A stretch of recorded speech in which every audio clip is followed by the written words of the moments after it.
folks, and don't you feel that the look of my set is just a bit darker? I think it's all the LPs behind me, which are, well, lots of them are black, so no one's died, don't worry. But it just has that effect of just tempering down the light. Anyway, enough of the dress techie chat. Hello, let's start again. Hello, how are you? Nice to see you. And we're here for Hi-Fi News, etc. And we've got Hi-Fi News, surprise. And we have viewers' questions, and we've got a hint and a tip, or rather a hint stroke tip. But we're going to begin with trivia. Now, last week we started a little thing about the law. Well, I thought we'd continue that. And let's talk about Elvis Presley. You know the theme of this one, don't you? You can tell, can't you? And yes, of course, we're going to be talking about Jailhouse Rock, Elvis Presley's big hit. Now, I want to talk about some of the prisoner chatter in that song. Without looking elsewhere, no Googling, please. I want you to tell me, what did number 47, prisoner number 47, say to number 3? And why might it have met with disapproval of the authorities at the time? To repeat, according to the lyrics of Elvis Presley's Jailhouse Rock, what did number 47 say to number 3, and why might it have met with the disapproval of the authorities at the time? Okay, one to ponder about, and it was only really today that I saw this particular lyric as a possible problem. I wonder if the songwriter saw this as a possible problem and whether he meant to say what he said. Anyway, I'll talk more about that at the end of this video. Let's go right now to some news.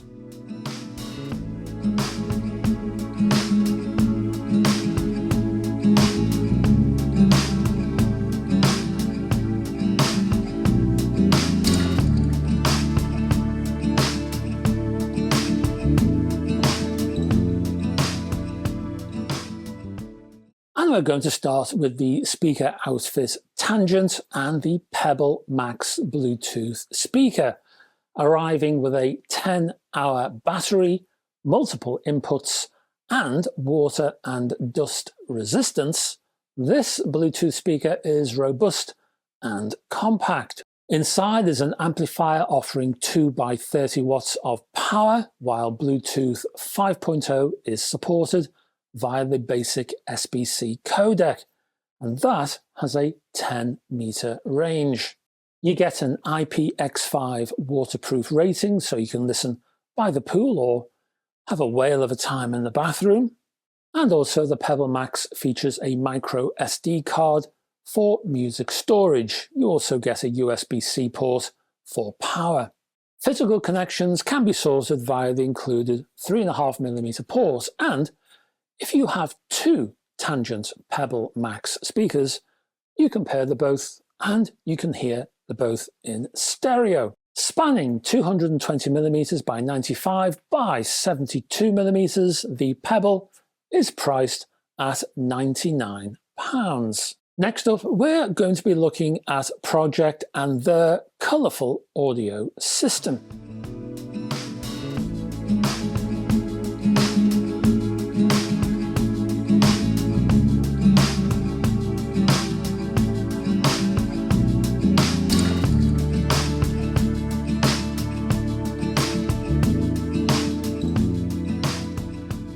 Now, the idea behind the colourful audio system is to present a system, a chosen, hand-picked system for you, including a turntable, an amplifier, a pair of speakers, some cables, and even some isolation feet. And the theme, well, as the title says, it's colour. Apart from the amplifier, which is a bit of a party pooper, the rest of the components are all presented in a uniform colour. The colourful audio system, as it's called, actually arrives in 5 satin finishes. You've got black, which in this case would fit the amplifier, fair green, golden yellow, steel blue, and white. So you get a debut Carbon Evo as your turntable. You get a pair of Pro-Ject Speakers Box 5 S2 speakers. You also get a Maya S3 amplifier. Pro-Ject completes the component trio with a pair of 3-meter speaker cables. These are called Connect LS S2s. And you get a set of Pro-Ject Damp It isolation feet. Price for this entire system is £1,599. Next up, we have something slightly out of the ordinary from Audiolab. It's called the DC Block 6, and basically it's a power block.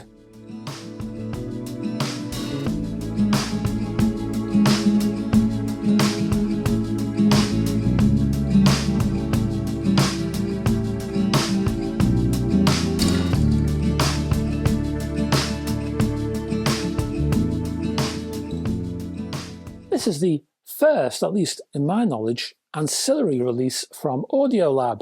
It's a 6-way power strip. Well, more than a strip, it's an actual box. The Block 6 features DC blocking technologies to remove DC voltage on an AC main supply, and as Audiolab states, by blocking or cancelling DC voltage found within the AC main supply, the Audiolab DC Block 6 corrects the DC offset and rebalances the mains sine wave. In addition, the unit provides filtering to tackle differential mode noise. This is the sort of stuff you get from switch mode power supplies you'll find around the home. And also common mode noise. And you get that kind of noise from your Wi-Fi system, Bluetooth signals, your phone, things like that. The whole thing is encased within a full-size aluminium enclosure. At the front is an OLED voltmeter display, which shows the measured mains voltage, and this can be switched off if preferred. Around the back are 6 C13 IEC outlets. There's also a single IEC cable connect to enable the DC Block 6 to plug in to the wall mains. Price for this box is £349. And finally, we have a turntable from ELAC called the Miracord 80.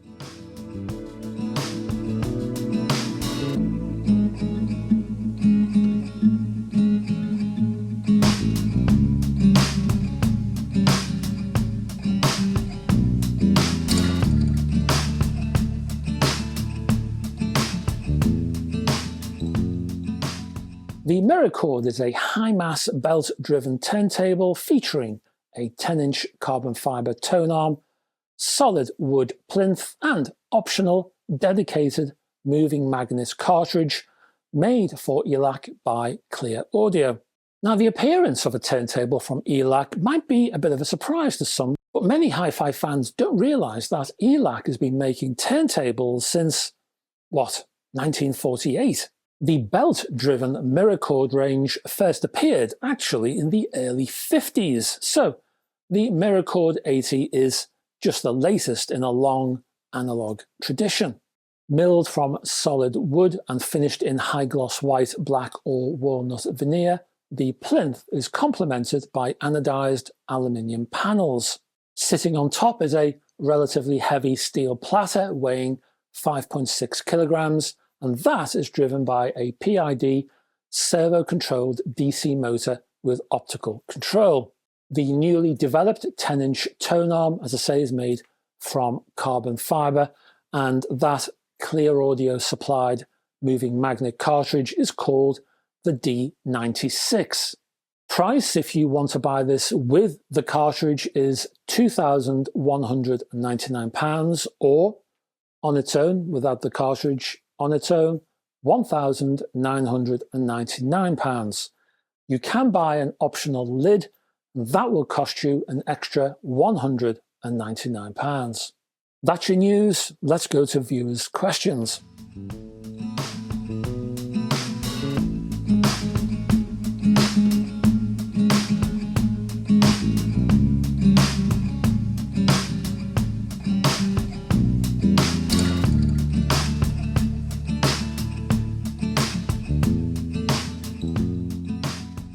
And let's get straight to it. And this first question is from... No, I'm not going to risk that one. I apologize. So, my friend, and I will call you my friend, your question is, Hi, my friend. I have 2 questions. My friend is a little greedy. 1, what upgrade do you think is the most important of the entire video? And I must interject here and say that my friend has been watching the Pro-Ject Debut Carbon Evo upgrade video. And back to the question. And if so, what would you recommend to start with? 2, does the acrylic brace, I assume that means the platter, I think. Does the acrylic brace have a problem because it is higher? Actually, I've done a little bit of digging since I've started answering this question. There's efficiency for you. I'm probably way off. In fact, it's probably Bill Smith, isn't it? But I'm going to try Yaniv Tuizna. Anyway, my apologies if I've ruined your name. To your point though, and well, it depends on your budget really. If cash is tight, then I'd go for the platter mat, which will make a lot of difference for not much cash. But if cash is not a problem, then the aluminium sub platter and the new acrylic platter would be my top 2 choices. Both fundamentally change the personality of the Evo and for the good. As for the height, well, I don't know if you mean the sub platter or maybe the main platter, but if it's the sub platter, well, that doesn't really make any difference. If it's the main platter, well, if anything, I'd say that the turntable as is, the turntable that comes out of the box, especially my example, I would say that was a little high at the back where the tone arm was. So I would say that the head shell probably runs just a tad low, just a little bit. Nothing major, nothing to worry about, but even so. I found replacing the original platter with the new one actually corrected, it actually corrected the error and straightened the tone arm, so sorted. Even so, and even if your original platter is not out of skew as mine is, the benefits of the new platter outweigh, in my opinion, any fractional differences in height. Let's talk to Phoebe. Phoebe Casson? I'm going to go for Casson. Tell me if I'm wrong, Phoebe. Anyway, hello, Phoebe. How are you? How are you doing, Phoebe? Are you okay? Hi, Paul. Hi, Phoebe. Just recently bought a Riga Planner 1 Plus in the new matte white finish for its built-in preamp. Actually getting it in the post today. Yay! Yay! For cartridge upgrades, which one would you suggest? Thank you. Well, Riga turntables have a bit of a thing. They use low height cartridges, lower than most other designs, that is. So, when you fit a standard replacement non-Riga cartridge, then you really need to raise the arm. But Riga doesn't make that too easy. Surprise, hey, I wonder why they do that. It's actually a straightforward little tweak, but it can be a bit worrisome for beginners. So if you fall into the latter category, stick with a Riga cartridge upgrade, and they're very nice anyway. So I would recommend you go for the Elise 2, which will give you a stylus tip of the elliptical variety. The one you've got at the moment is the conical tip, which is not quite as good, doesn't sound quite as nice. The upgrade should give you enhanced performance. And finally, we're going to talk to Alex. Hello, Alex. Alex Kretu. Anyway, Alex says, can I use a normal RCA cable to connect the turntable? And by the turntable, Alex is referring again to the Pro-Ject Evo, to my active speakers. The one supplied is short, and I need a 5-meter one. But I don't have the grounding part. Is it necessary? Now, if you want to connect the Evo to active speakers, then you will need to make sure you have connected the Evo to a phono amplifier first, then the active speakers after that. Now, some active speakers actually include a built-in phono amplifier, so in that case, sure, just plug your Evo into the active speaker's own phono amplifier and you're off and running. However, not all active speakers include a built-in phono amp. In this case, you're going to have to buy a separate external phono amplifier. So what you do is this: you connect the Evo with that supplied cable to your external phono amplifier, and then you take another pair of cables and you connect one end to the phono amplifier and the other end to your active speakers. Now, this last pair of cables, you're going to have to buy them. They don't come supplied. You're going to have to buy those separately. Look on, say, Amazon, get the best quality QED cables you can find. You can also buy those at different lengths. Well, it depends which ones you want to purchase, but I'm sure there are some longer cables available. And that hopefully should solve your distance issues. As for which phono amplifier you need to go for, well, for between £60 and £70, there is a decent one from Pro-Ject called the Phono Box MM. You can pick it up from Amazon, and there's all kinds of other, just Google it. They're everywhere. They're in all kinds of retail outlets. And that's the viewer questions for this week. And I will finish on a hint, a tip.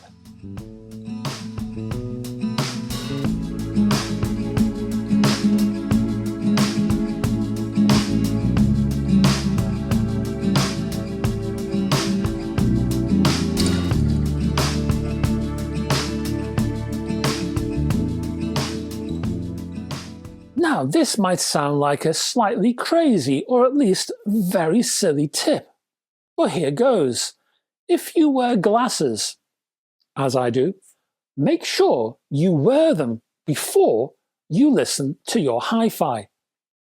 Am I being a bit daft? Well, no, because if you don't, you spend half of your time noticing fuzzy vision and less time listening. Actually, though, this tip should be expanded to general comfort. Make yourself comfortable before you listen to your music. Again, it sounds obvious, it sounds silly, but if you're wearing clothes that are too tight or the sun is shining in your eyes from a nearby window, basically, if external factors are distracting you away from the listening experience, then you tend to hear less of your desired record. And you spend more time griping about that irritating thing. Now, I repeat, this might sound actually silly, but I've actually sat next to friends in front of their hi-fi, and they've spent half the time moaning on and on about their bad back because of the poor quality of the seat they've decided to sit in their own listening room, or they haven't put a table next to their chair so they can put a drink on it, or whatever it is. And we've actually missed most of the music we sat down to listen to in the first place. So basically, what I'm saying is, prepare your listening session. I know, I repeat, it sounds silly, it sounds obvious, but really, it makes a difference. And before I do nip off, finally, let's grab and answer that curious question I gave you earlier on about Elvis Presley and Jailhouse Rock. And to repeat, according to the lyrics of the Elvis Presley hit Jailhouse Rock, what did number 47 say to number 3, and why might it have met with the disapproval of the authorities at the time? Now, let's not forget that we're talking about same-sex jails here, folks. And, well, this is the 50s we're talking about now. And the answer is number 47 said to number 3, "You're the cutest jailbird I ever did see." In 1957, when the song was written, same-sex relationships were widely interpreted as a threat to the established order. Anyway, that's a detail which totally flew over my head. I didn't notice it. I didn't recognize that lyric as being even a possible issue. I'm glad I know now, and I'd like to know more. As I say, I wonder if the songwriter knew what he was saying, and if it was just a useful rhyme, and whether he understood the meaning behind it, and whether he was sneaking in a rather revolutionary, for the media, political and social point. And if anyone knows, please tell me, I'd love to learn. Anyway, folks, thank you very much for staying to the end of this video. And if I could ask you to click the subscribe and a like down below, and further down in the description, there are links to my website and my Facebook group and also Patreon. If you can support me via Patreon, because supporting Patreon means you're keeping this YouTube channel going because one funds the other, then I'd be most appreciative. Anyway, I will be back on Monday with, what have we got? We've got a review. Reviews are back. So check out Monday for the review. I won't say which one for now. I'll make it a surprise for you. Anyway, I'd love to have your company, and until that time, folks, bye-bye for now.